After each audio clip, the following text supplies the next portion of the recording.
Halo Sobat Kredit. Malam itu kami tidur di lereng gunung dengan kondisi penginapan alami seadanya untuk memulihkan tenaga dan persiapan melakukan pendakian besok paginya. Logistik dan persediaan air minum yang sangat pas-pasan membuat kami menetapkan target sampai di puncak sebelum asar dan akan langsung turun lagi ke bawah.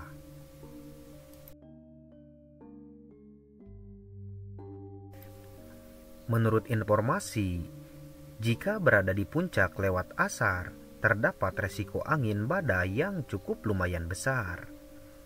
Saya sudah berusaha untuk beraktivitas selayaknya dengan gagah dan berani, bernyali tinggi dan kuat mendaki. Tapi apa daya keinginan untuk buang air kecil ini jika diabaikan akan menimbulkan ketidaknyamanan dalam perjalanan.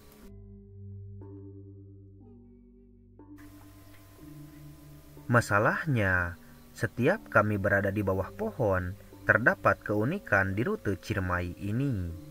Banyak dahan dan ranting pohon berhiasan air kuning yang dikemas dalam plastik maupun botol bekas minuman.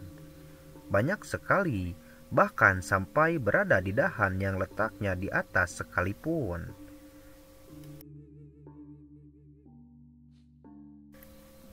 Rupanya karena kami tidak menghadap Kuncen, kami tidak tahu kalau Gunung Ciremai dilarang untuk buang air kecil di tanah. Larangan tersebut yang telah menyebabkan timbul pemandangan seperti itu. Beberapa banyak orang buang air kecil, sebanyak itulah pula kantung-kantung air menggantung di pohon-pohon.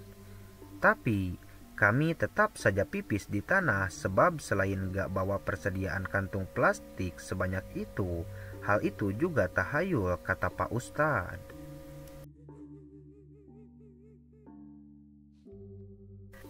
Waktu duhur, kami sejenak rehat untuk sholat jamak qosor di antara rimbun ranting kering. Tempat sholat ini cukup nyaman.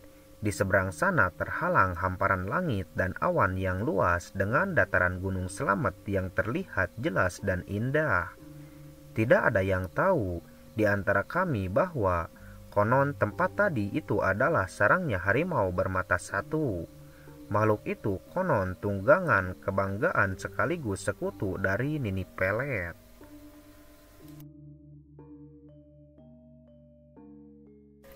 Di saat sudah melewati hamparan pohon edelweiss dan bunga indah yang tentunya penuh hiasan kantong-kantong, sampailah kami di puncak Ciremai. Angin bertiup hembus kencang, membawa suasana mencekam di sore itu. Sungguh kami merasa kecil dalam kebesaran ciptaannya. Kami merasa ada anggota tim yang belum sampai, sehingga kami terus menunggu. Padahal berkali-kali kami hitung, kami sudah lengkap bersembilan.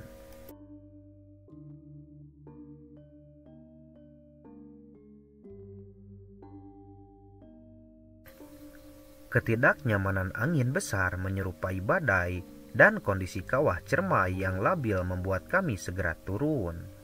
Kami merasa membawa rombongan yang sangat banyak. Bahkan, saya sempat berpikir kalau kami gabung tim pendakian lain. Tapi begitu dilihat satu-satu tetap aja kami bersembilan.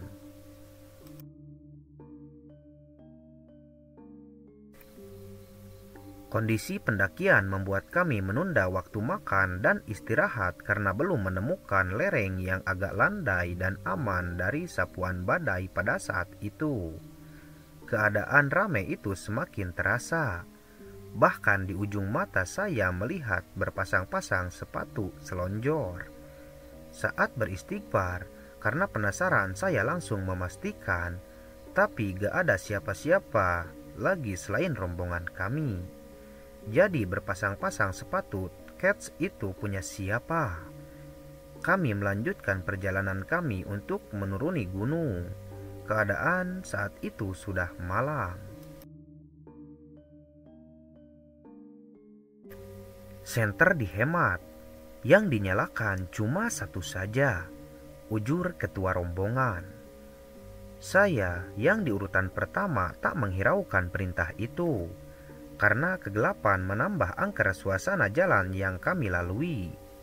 Senterku menyorot ujung pohon menjulang. Terlihat bayangan hitam di sana. Mata kami semua sontak tertuju ke arah bayangan itu.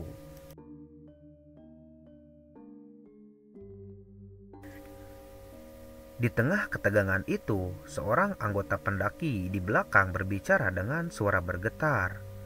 Kok seperti ada dua orang teman saya yang mengobrol di sini, padahal mereka tidak ikut.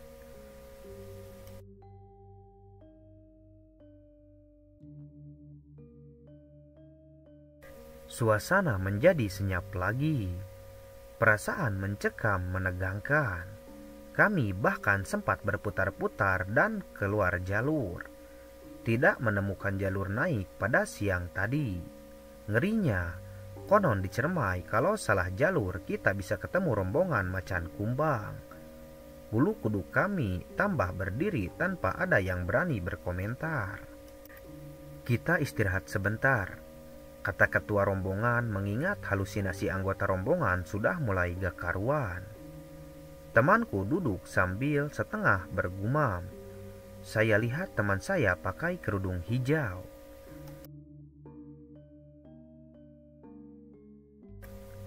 Kami saling berpandangan, karena di dalam tim hanya ada satu yang pakai kerudung, yaitu saya. Itu pun kerudungnya berwarna putih. Kami terduduk dan tiba-tiba tertidur tanpa niat tidur dengan posisi ransel masih di punggung. Setelah cukup beristirahat, kami akhirnya turun entah 2 jam atau lebih.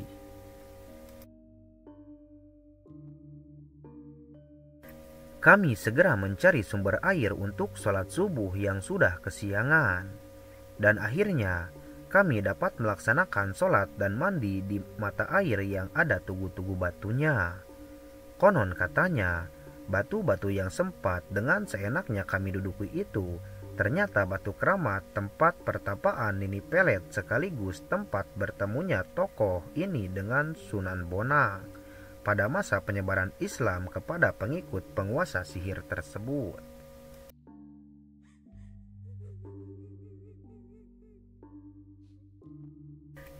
Singkat cerita, akhirnya kami sudah sampai di kaki gunung dan pula apapun misteri yang kami langgar pada waktu pendakian itu, kami simpan rapih dan tidak kami sampaikan kepada siapa-siapa.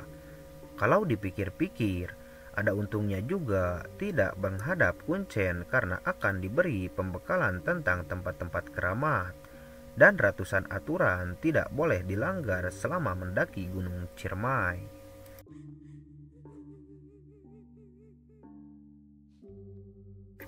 1 minggu kemudian, tersiar berita di televisi bahwa puluhan macan kumbang turun dari Ciremai menyantap ternak-ternak di perkampungan lereng gunung.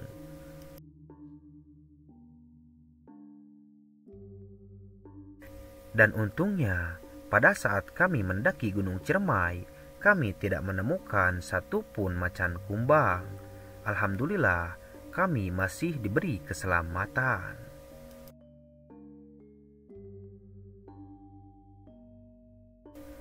Nah, itulah cerita kami pada saat melakukan pendakian lereng di Gunung Ciremai.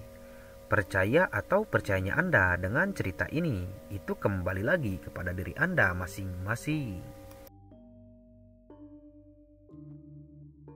Terima kasih telah menonton video ini sampai akhir. Sampai jumpa lagi di video selanjutnya.